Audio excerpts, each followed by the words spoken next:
روزہ ایک عظیم عبادت ہے جس کے ادا کرنے میں بلا شبہ بڑی محنت کرنی پڑتی ہے۔ مسائل کی ناواقفی یا اپنی عقل کی مداخلت سے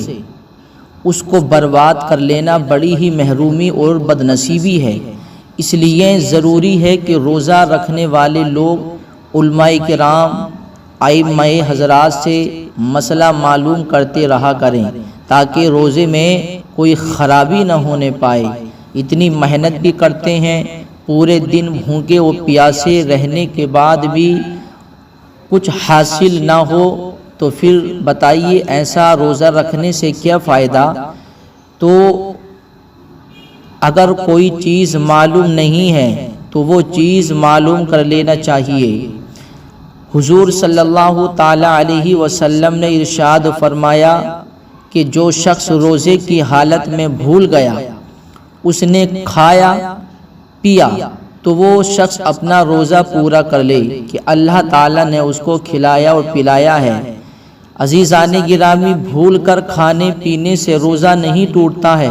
اگر کسی شخص نے اپنی بیوی سے جمع کر لیا تو اس کو روزہ بالکل یاد نہیں تھا تو وہ روزہ نہیں ٹوٹے گا۔ یعنی بھول کر کے اگر یہ کام کیے ہیں تو بھول کر کے روزہ نہیں ٹوٹتا ہے۔ یعنی بھول جانا،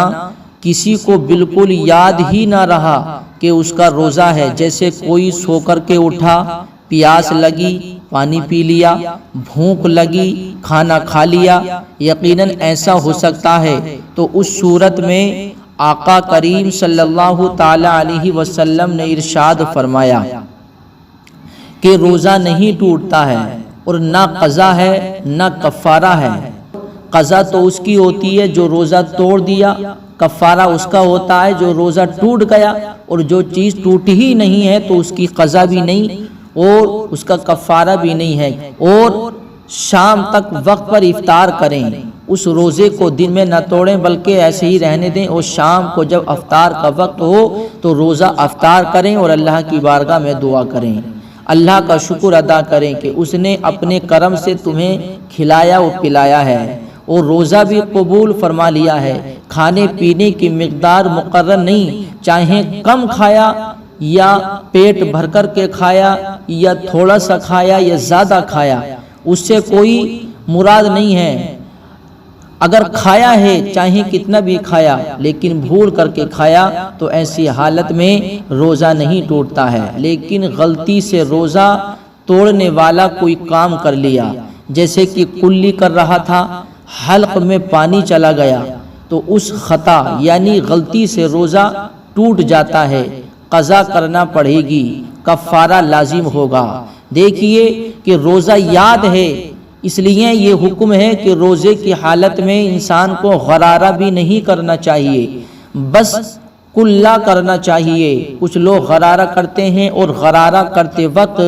حلق سے پانی اتر کر نیچے چلا جاتا ہے، تو ایسی حالت میں روزہ وہ ٹوٹ جاتا ہے، کیونکہ وہ خود کی غلطی ہے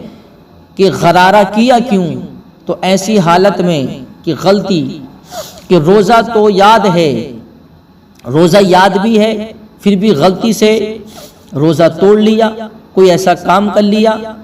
کہ روزہ ٹوٹ گیا، تو ایسی حالت میں انسان کا پھر کوئی عذر نہیں چلے گا کہ ہمیں پتہ نہیں تھا، ہمارا روزہ ٹوٹ گیا، ہم نے جان بوجھ کر نہیں کیا۔ یاد ہونے کے باوجود اگر یہ کام کیے ہیں اور حلق سے اگر پانی اتر گیا تو ایسی حالت میں روزہ ٹوٹ جائے گا، اور روزہ ٹوٹ گیا اور پھر اس کے بعد اس روزے کی قضا بھی کرنی پڑے گی اور کفارہ بھی دینا پڑے گا۔ عزیزان گرامی، قصدن یعنی جان بوجھ کر روزہ توڑنے والا کوئی کام کرنا، جیسے بہت بھوک اور پیاس لگی، جان کر کھا لیا اور پی لیا،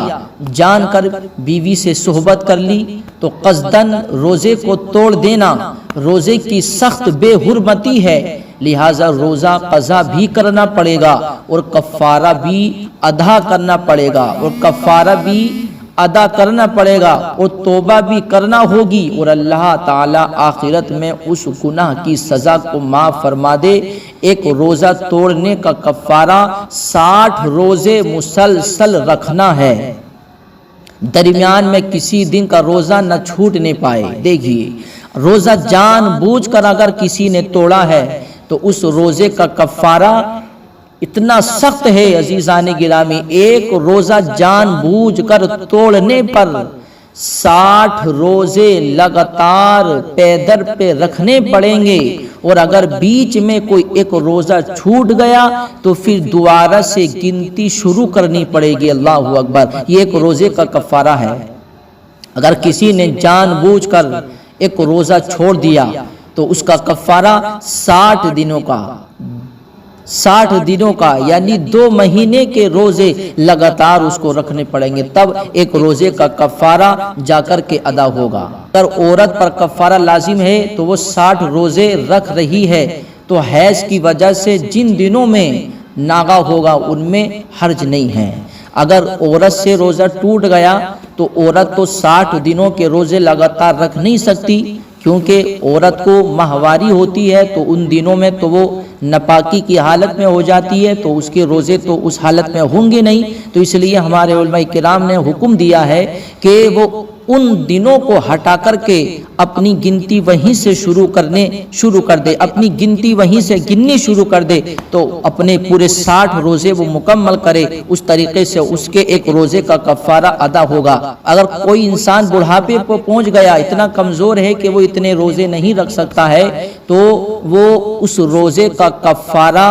کیا ادا کرے گا؟ تو ہمارے علماء کرام نے فرمایا کہ روزے کا کفارہ وہی جو صدقہ فطر ہوتا ہے وہی صدقہ فطر ہے، یعنی اتنے دنوں کا حساب لگا کر کے صدقہ فطر کے برابر جتنا صدقہ فطر ہوتا ہے اتنا جو بھی سامان ہو جو صدقہ فطر میں دیا جاتا ہے، یا اتنا پیسہ حساب لگا کر کے مسکینوں میں فقیروں میں تقسیم کر دے تو اس کا کفارہ ادا ہو جائے گا۔ تو عزیزان گرامی دیکھیے معلوم ہوا کہ لوگ خامخواہ روزہ چھوڑ دیتے ہیں، کوئی پریشانی بھی نہیں، پھر بھی روزہ چھوڑ دیا، روزہ توڑ دیا، زیادہ ہڑک لگی، زیادہ پیاس لگی تو برداشت نہیں ہوا تو روزہ توڑ دیا۔ عزیزان گرامی یاد رکھیے کہ اس کو ہلکے میں نہیں لینا چاہیے، بہت سخت ہے جان بوجھ کر روزہ توڑنے میں۔ اللہ اکبر، کفارہ ایسا کفارہ ہے کہ انسان ہر کوئی اس کفارے کو ادا نہیں کر سکتا۔ 60 دنوں کے روزے لگاتار رکھنے ہیں، اتنا سخت کفارہ ہے، تو اللہ رب العزت کی بارگاہ میں ڈرتے رہنا چاہیے اور اللہ رب العزت کی بارگاہ میں توبہ کرتے رہنا چاہیے کہ اے اللہ ہمیں ان کاموں سے بچا، اے اللہ ہماری گناہوں کی بخشش فرما، اے رب قدیر ہم سب کو اس ماہ رمضان میں معافی کا پروانہ عطا فرما۔ تو عزیزان گرامی ہم اس مہینے کا ادب احترام بھی کریں، اور کیونکہ شریعت کا معاملہ آسان بھی ہے اور بہت سخت بھی ہے، جاننے والوں کے لیے آسان ہے اور نہ جاننے والوں کے لیے سخت ہے۔ اس لیے اگر کوئی بات یاد نہیں ہے تو اس بات کو معلوم کر لینا چاہیے، اس بات کے بارے میں تحقیق کر لینا چاہیے، کیونکہ ہم نے اس بارے میں تحقیق نہیں کی اور ہم اپنا کام ایسے ہی کر رہے ہیں تو وہ کام اللہ کی بارگاہ میں قبول بھی نہیں ہو رہا ہے اور ہم محنت بھی کر رہے ہیں، تو عزیزان گرامی ایسی محنت سے کوئی فائدہ نہیں ہے۔ اس لیے اللہ رب العزت نے عقل دی ہے، عقل سلیم دی ہے، تو جاننے والوں کے پاس میں جا کر کے ہم معلوم کریں کہ ہم نے یہ ایسا کر لیا، ہمارا روزہ باقی رہا ہے یا نہیں رہا ہے، یا ہم ایسا کر لیں گے تو ہمارا روزہ باقی رہے گا یا نہیں رہے گا۔ اس بارے میں ہمیں ضرور سے ضرور معلوم کر لینا چاہیے تاکہ ہماری عبادت چاہے وہ روزے کی شکل میں ہو، چاہے نماز کی شکل میں ہو، چاہے زکوٰۃ کی شکل میں ہو، کسی بھی شکل میں ہو، اللہ رب العزت اس کو اپنی بارگاہ میں ضرور قبول فرمائے گا۔